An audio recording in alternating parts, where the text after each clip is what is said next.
So I've lived in two big cities in the United States, Seattle and New York, a few smaller ones, and I've lived in the Rocky Mountains for some time. And I want to say that in the big city, if you're single, you get treated like a lifeless commodity, right? If you're married or in a committed relationship, then people actually it as a treat you as a living being and having living needs, right? So, for example, every Wednesday I go to a board game club where I play abstract strategy games, and there are a lot of people who are single. They just get lumped into a commodity, right? Everything's revolved around the family, and even the ones who are single who go there, you get pressured to hook up with other people. So, ditto for the workplace, especially if you're single. It's all about how we can make use of you, right? You're just a commodity, you're just a number out there, right? I was just talking to a friend of mine, and she's in the process of changing jobs, and I was a little bit surprised that she would quit one day and then start working the next.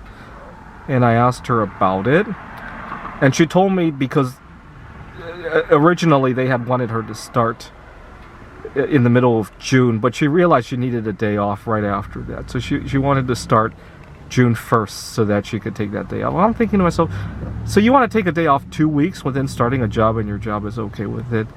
And she's married. And I think it was a lot easier for her to sell that it was her and her husband's anniversary and they want to do something special. See, my own anniversary is coming up.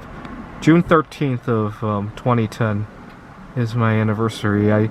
I can't imagine starting a job today and asking to take that day off. It just won't sell so easily, right? Especially if it goes down like this, right? My boss says, hey, could you start June 4th, let's say. I suppose I could, but June 13th is actually my anniversary. Is that a day I could take off? So my boss says, well, you're married? No, I went on my first solo sexual date. I could just hear the laughter, right? Even if they don't laugh out loud, the hostility is just there, right? And then let's say I start that job. Let's say I'm lucky, I get June 13 off, right? Later on, hey, what are you doing the 4th of July? Going out to see a lunar eclipse. While you're out there, could you help me think about this problem, right? They think that because you don't have somebody, I ran into that. That's a true story, actually. Anyway, I thought I would point out what singles discrimination feels like. Out in the mountains, I didn't feel that way. People treated all life equally, it seemed like. It didn't matter who you were associated with or what you love to do recreationally. I lived I spent a lot of time in Taiwan. I think Taiwan almost has reverse discrimination in favoring singles. Obviously, the marriage rate there is just very low. A lot of people live in commune living arrangements, right? When I was staying in the hostel there, when I was in Taiwan, there were people who had lived in the hostel for many, many years, and it was perfectly acceptable. Here in the US, we like to make fun of people who have living arrangements like that. And just a lot of... The way I like to describe it is when I go out to the workplace or out in public, there's this haze of not being welcome, right? Nobody says it out loud, obviously. Sometimes you get really, especially in a drinking environment, sometimes you get somebody really drunk and they start speaking their mind. That's when you really hear all the hostility, right? Unfortunately, I don't like drinking events either, so I rarely do I run into that, right?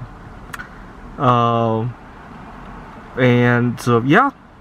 I've spent time in Eastern Europe. Eastern Europe is kind of an interesting case. They're okay with people who are single, but they think that every person who's single is out looking for somebody. Let's see. When I was in Phoenix, what I love about Phoenix is that people are they know what matters in life and what doesn't, right? You didn't feel shame for getting out of a relationship over in Phoenix. You didn't feel shame for being a quitter of some sort. Let's see, where else have I been? Japan, you know, it is also very accepting of singles, obviously. I've been to Western Europe, and they might not be accepting of singles, but they recognize that the importance of living life, right? I don't think I need to say that on here. Anyway, thought I would point that out, right? I feel like a piece of commodity when I go to the workplace here in the Seattle area. I really do, especially if I'm the only person who's single. We were working on hiring somebody new, and I wanted to nudge my boss to hire this person who was possibly single. It didn't work out, and I wish there were two of us. We could both go to the boss together. Unfortunately, I've worked with other singles, and I find it very hard to get the other single person. Usually there's only a handful of them to go up with me to the boss for various things, right? I don't know why singles love to fight alone. It's such a dumb thing to do, right?